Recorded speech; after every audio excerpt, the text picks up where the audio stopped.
Knock, knock. Who's there? Britney Spears. Britney, knock, knock. Who's there? Britney Spears. Oops, I did it again. Hey everybody, welcome to the weekly tech update. My name is Mr. Cobbs and I am coming to you live from the library where the leather-bound books smell of mahogany. Our top story tonight, printer update. We have 6 functioning printers that can work within our Equitrack system, and we would like to begin using the print-as-you-go software. So to make that happen, you need to bring your computer into the Netcom office, drop it off, and then we will install that software for you so you can start printing as you go, just the way we intended. Now, there are 2 printers we're still working on to add them. One of them is the one in the high school and middle school office, and there's another one deep in the print shop. But the other one should work just fine. To do this, you're going to click on the link below, and it's going to take you to a sign-up sheet where you are going to book an appointment. It takes about 30 minutes, and you're going to have the Netcom guys basically install the print software on your computer, and then they'll give you a badge. You click print, go to any printer that is on campus, swipe your badge, and then you can print as you go.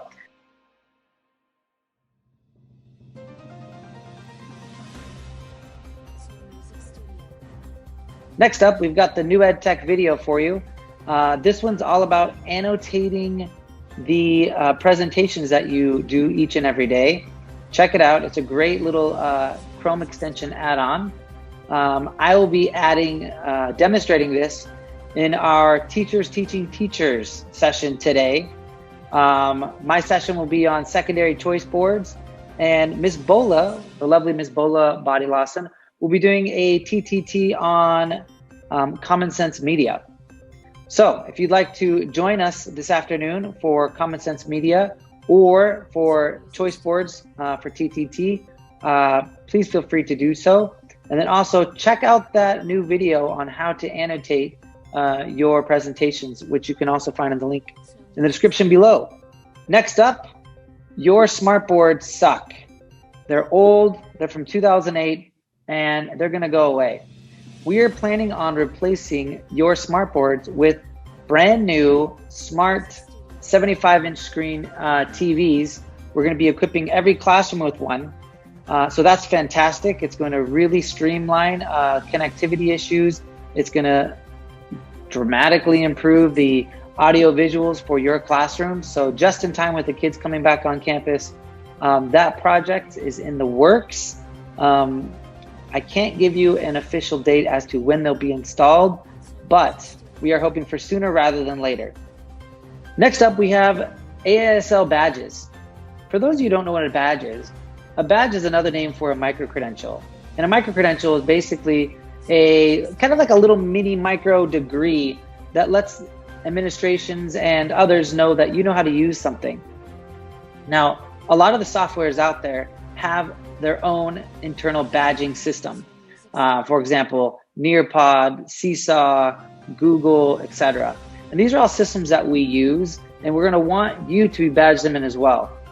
Now, for the remainder of this year, badging is going to be optional, but the tech department will be hosting badging training sessions to help get you badged and certified. We will help pay for it. We will help train you on getting you there. These badges can be, obviously they're transferable when you leave our school. And it's just a nice little way for you and us, the administration, to know that you know what you're doing. You know how to use the tech that we're asking you to use, and you've been supported and being trained in it. So if you would be interested in badging, keep an eye out for badging training sessions starting next month in March. And we'll be running those sessions for the rest of the year. Now, one last thing, I would like to send a special thank you to all those staff members who purchased our older technology for sale, the iPads. Thank you very much for buying those. The process has been very smooth. Thank you to the internal audit team, the financial team, the administration for allowing us to do this. Really appreciative for everyone's help. Netcom, especially, and the tech team, thank you guys. And yeah, so we had 40 for sale and 40 sold within the first week, which is great. Moving forward, we are looking to sell a few more iPads. These iPads will come at a different price because they'll have a few less options with them. Basically, it's not going to have a charger cable. And we also have iMacs that are going to be coming for sale. So this selling process has been successful, and hopefully we can sell some more tech even next year as we cycle out the old tech, the old iPads that are in classrooms this year, and bring in new iPads for next year. So thank you very much for all those who participated. Really appreciate it. And now let's go ahead and take a look at Miss Bola Lawson and our weekly digital citizenship. Take it away, Miss Bola, and thanks. Hello, everyone. How are you? Welcome to the DC section of the WTU. As we get into this new week, I hope you will find the time to join me for our Teachers Teaching Teachers session, which will hold during the week. I look forward to seeing you there. Today, we're going to be looking at online relationships and communication. Relationships are important. We can't overstate this fact. How our students handle their online relationships will be our focus for the next few weeks. The goal is to help our students reflect on how they can use intrapersonal and interpersonal skills to build and strengthen positive online communication and communities. They will explore common digital stresses and their influences on relationships. Students will also gain an understanding of how to communicate effectively online and how and why some topics and conversations can best lend themselves to certain mediums. In elementary school, the students are going to learn how to build norms in their different communities. Belonging to various communities is important for kids' development, but some communities can be healthier than others. Show your students how they can strengthen both online and in-person communities by creating norms that everyone pledges to uphold. Games, social media, and other online spaces give middle school students an opportunity to meet and chat with other people outside the confines of their real-life communities.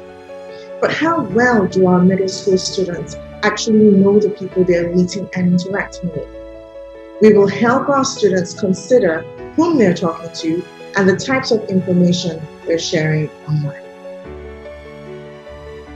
In high school, having conversations online without non-verbal cues or being able to see the people you're talking to can be awkward and sometimes even risky. With drawbacks from simple misunderstandings to manipulations or inappropriate messages, help students navigate and avoid these situations before they go too far. Please remember to click on the links below to look at the lessons. I want to thank you all for being part of this week's WTU, and I hope to see you all during the week. Have a wonderful week. Hey everybody, today it's tips and tricks with cobs. Going with cobs today, no Chuck Woody. Alright, today we're going to be looking at media file extensions. And if you're asking yourself, what is a media file extension, or just what is a file extension in general, essentially anything on your computer that's a file, you'll see at the end here, the little dot, and there'll be like an extension, a couple, letters. They'll usually stand for something as an acronym. That is your file extension, and that lets you know what you're working with, like what type of file is it.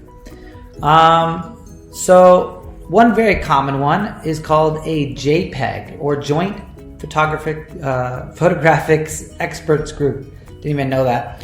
I just knew it as JPEG. JPEG. We all know this one. This one, if you take a picture, you upload it to your computer, you're going to get a JPEG. So here's a beautiful picture of a a little doggy here, puppy. And this is just your typical JPEG photo. You'll notice that there's a background and a picture of a dog. Now, sometimes you want to have this puppy, but you don't want the background. Sometimes you want to, or a picture in general, you want the main image, but you don't want the backdrop. Those files are called PNGs, or portable graphics format. And those are great for presentations or for making any kind of graphic or media design. You want the image of the topic, but you don't want the the backdrop. So it's very easy to make PNG files. Back in the day, you had to go into like a photo editing program and spend a lot of time highlighting things and erasing things and getting it right. But now it's so easy. All you have to do is go to remove.bg. That's a website. Description will be in the link below. And all you're going to do is you are going to go ahead and click on, this is the main screen, the home screen, right? Just go ahead and click upload image, find your JPEG file, upload it, and then like magic, it removes it for you. You click download and you're good to go. So very, very easy process. Try it out. You will not be disappointed. Tell them I sent you, and you get a free, you don't get anything free. I was going to throw a promo code out there like the YouTubers do. Next we have is a GIF file, graphics interchange format. And essentially, as you're seeing right here, it's basically like a picture, but it's also kind of like a little movie on repeat. And basically the way they do this, they just take a layer of like, let's say 20 images, almost like a flip book, and they just kind of keep it on auto loop. So you can find this particular GIF file, which you can upload to like a PowerPoint presentation or lots of different media formats by going to giphy.com or jiffy.com, not sure how it's pronounced.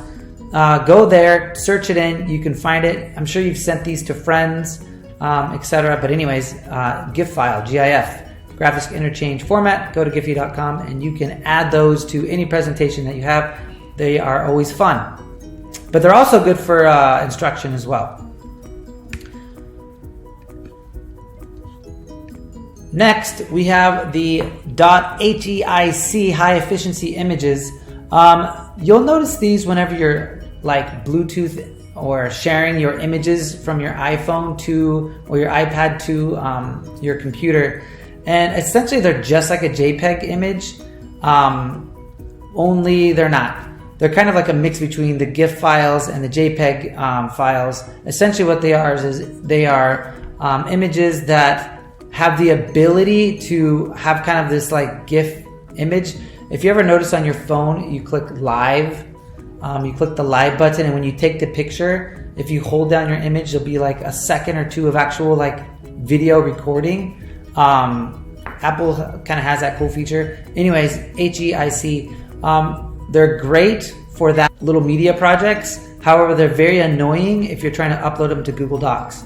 So what I actually end up doing is I'll take a screenshot or screen capture the image, and then I'll upload it as a JPEG because it doesn't work with Google. So good and not good. Next we have .mp4, and your MP4 is just basically going to be a MPEG-4 file or a movie file.